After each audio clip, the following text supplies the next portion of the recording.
Assalamualaikum warahmatullahi wabarakatuh. Waalaikumsalam warahmatullahi wabarakatuh. Bismillahirrahmanirrahim. Alhamdulillahirabbil alamin. Allahumma shalli ala sayyidina Muhammadin wa ala alihi wa sahbihi ajma'in, amma ba'du. Yang kami hormati keluarga besar almarhumah Ibu siapa namanya, Nenen. Ibu Nenti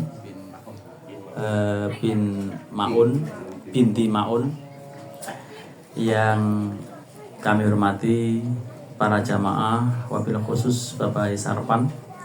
Sebelum kita lanjut, mari kita membaca suratul Fatihah. Sekali lagi mendoakan Pak Amil.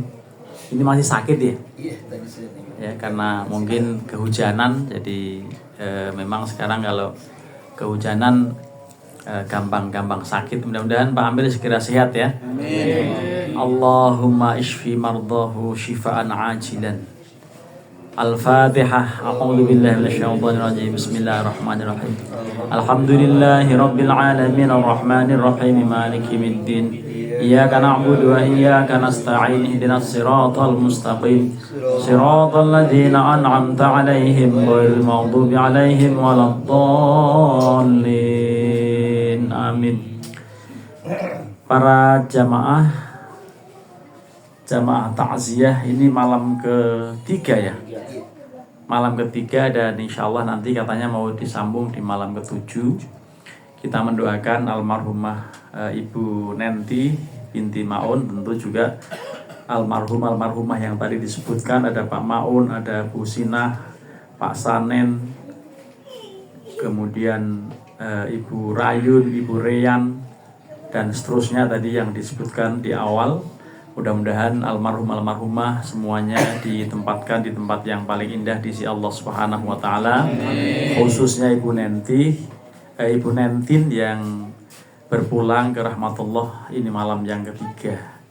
Dan saya sebelum wafat 2 hari, artinya kemudian wafat kemarin, saya sudah bersama istri nengok pagi-pagi, kondisi almarhumah sudah tidak sadar, jadi tidak bisa merespon begitu ya. Karenanya kalau kita ingat satu hadis yang mengatakan bahwa tidak ada satu penyakit, sakit bagian mana saja, apalagi sakit agak serius gitu ya, sekedar tertusuk duri saja itu pasti akibat kita dapat musibah, walaupun sekedar tertusuk duri atau kesandung atau apa saja yang sifatnya musibah. Kalau kita sabar dan merenung mengenai kejadian itu, sebetulnya itu cara Allah mengurangi kita punya dosa. Jadi kita harus merenung untuk diri kita sendiri ya, tanpa harus ngasih tahu yang lain. Apalagi menegur ya, menegur dengan bahasa yang tidak pas. Kalau kita sedang sakit, kita merenung, oh iya mungkin ada dosa-dosa tertentu yang Allah akan ampuni akibat saya sakit ini. Jadi memang rahasia Allah juga. Kalau kita misalnya kerja susah, sudah kerja masih susah juga penghasilannya, mencari ma'isyah itu repot. Itu ada hadis yang menghibur kita. Beliau mengatakan, inna minal dzunubi dzunuban. Inna minal dzunubi dzunuban la yukaffiruha illal hammu fi talabil ma'isyah. Sesungguhnya ada satu jenis dosa yang Allah tidak mungkin kafaroti, yang Allah tidak mungkin ampuni, beri ampunan, kecuali orang yang merasa susah mencari penghidupan. Jadi kalau kita punya gelar SH itu kan susah hidup, gitu. Nah itu asal kita ingat dengan hadis ini, maka tidak kemudian kita protes kepada keadilan Allah. Karena apa? Karena ini semua sudah Allah atur ya. Bahkan di dalam Al-Quran dikatakan wa faddalallahu ba'dahum ala ba'din fir rizqi. Allah telah melebihkan sebagian atas sebagian yang lain dalam soal rizki. Rizki orang nggak sama. umur juga beda-beda. Kita sudah dicatat tidak dalam Loh Mahfuz sana mengenai kapan wafat kita, berapa rizki kita, apakah kita termasuk akan ujungnya bahagia atau ujungnya baik atau kurang baik. Artinya akan menuju surga atau menuju neraka, itu sebetulnya sudah ada catatannya. Sejak zaman kita di alam rahim 4 bulan. Sampai ketika itu Rasulullah pernah menyatakan, ini waktu beliau bersabda ini sedang ada di makam. Beliau jongkok lalu membawa stik kecil gitu, semacam tongkat tapi kecil, ngorek-ngorek tanah sambil mengatakan, wallahi ma antum ma ahadun minkum illa waqad kutiba, gitu ya.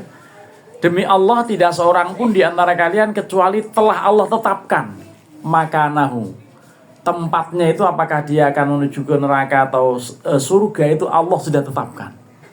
Mendengar pernyataan ini Rasulullah, para sahabat yang mendengar pernyataan Rasulullah yang begini, lalu sahabat mengatakan, afala nattakilu ya Rasulullah, bolehkah kita pasrah saja dengan takdir kita yang telah disampaikan? Ya Rasulullah mengatakan, i'malu, tetap kalian berkarya, tetap kalian beramal, fakullun muyassarun lima khuliqalahu, setiap orang akan dimudahkan menuju takdirnya. Kalau takdir kita menuju surga, dilalah kita sangat gemar melakukan kebaikan-kebaikan. Tetapi sebaliknya kalau takdirnya kita neraka, dilalah juga semangat sekali melakukan banyak kemaksiatan, gitu. Sampai dalam hadis yang lain dikatakan bahwa itu sudah ada catatannya. Ada catatannya, lalu ada orang yang kelihatannya memang kurang ajar betul. Wah, maksiat, gak pernah sholat, wah pokoknya bejat luar biasa. Itu jangan punya kesimpulan ini pasti masuk neraka, belum tentu. Ya, ada digambarkan orang yang luar biasa keburukannya sampai seakan-akan antara dia dengan neraka tinggal 1 dhira', tinggal 1 jengkal. Tetapi karena memang catatan dari awalnya dia memang penghuni surga, dilalahnya ada aja tuh, qadarullah itu ada aja, dia melakukan amal baik di penghujungnya. Ya, jadi kita tidak boleh mengklaim, menjustifikasi, menganggap orang yang kelihatan buruk pasti neraka, belum tentu. Ujungnya yang menentukan. Sebaliknya, ada orang yang amalnya baik sekali, pokoknya rajin sholat, rajin ibadah, rajin umroh, rajin sedekah, rajin santunan anak yatim, dan baik di lingkungan. Itu jangan yakin bahwa dia pasti masuk surga. Karena ada hadis mengatakan seperti itu, bahwa ada orang yang baik sekali sampai seakan-akan jarak antara dia dengan surga itu tinggal 1 dhira', 1 jengkal. Tetapi karena memang catatan amal telah mendahulunya bahwa dia itu takdirnya masuk neraka, dilalah di penghujungnya ada aja untuk melakukan satu perbuatan yang akhirnya dia menyemplung ke neraka. Lah inilah, jadi sama orang buruk jangan kita suudzon dia pasti masuk neraka, tetapi sama orang baik jangan terlalu yakin bahwa dia pasti akan masuk surga. Dulu Rasulullah pernah mengatakan begini, ya, demi Allah kalian itu gak akan selamat gara-gara amal perbuatan kalian semata-mata. Lah termasuk hanya engkau ya Rasulullah? Iya termasuk saya, wala ana. Illa ayyata ghammadani Allah birrahmah, kecuali Allah mencurahkan rahmat dan maghfirahnya. Jadi illa ayyata ghammadani Allah birrahmah, kecuali Allah memberikan, mencurahkan kasih sayangnya pada saya. Lalu oleh karenanya ini kita penting mengharap rahmat Allah, antara lain dengan cara kita saling memberikan kasih sayang antara kita semuanya. Dan kembali kita mendoakan Ibu Nentin ini, mudah-mudahan beliau min ahlil jannah, ya, karena sakitnya sudah cukup lama, kemudian sudah beristirahat di rumah, dan akhirnya Allah berkehendak untuk beliau beristirahat. Nah, ini termasuk suaminya nih, Bang Kanta ini juga tampak-tampaknya tidak sehat-sehat amat gitu ya. Nah, tapi alhamdulillah ya, mudah-mudahan sabar dengan apa yang sedang dialami. Itu dengan sabar itu ada satu jenis dosa yang Allah akan ampuni akibat kita sabar dengan sakit.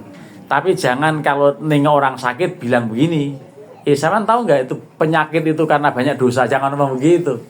Oh pasti tersinggung orang itu. Tapi kita merenung untuk diri kita. Ya kalau ada sakit ada apa, oh iya mungkin memang ada yang pernah kita lakukan apain segala macam untuk merenung diri kita. Jangan untuk menegur orang. Kalau negur orang begitu udah pasti benci sama orang itu dan orang itu bisa marah gitu. Ya. Nengok orang sakit juga jangan nakut-nakutin. Sampean tahu nggak teman saya persis sampean ini sakitnya nggak lama mati Pak lah. Ngomong begitu nengok orang sakit nakut-nakutin itu tidak adab ya. Jadi kita harus tahu ya adabnya menengok orang sakit itu ya mendoakan gitu ya. Dan adat kebiasaan kebaikan kita ini kalau nengok seorang sakit lalu ninggalin apa-apa di bawah bantalnya kan gitu. Nah itu juga bagian dari yang sangat mulia, sangat baik. Mudah-mudahan doa kita dikabul Allah Subhanahu wa taala. Kita berdoa bersama untuk almarhumah dan almarhum yang telah ditulis dan tadi disebutkan namanya. Lakal hamdu ya Allah ya Rabb.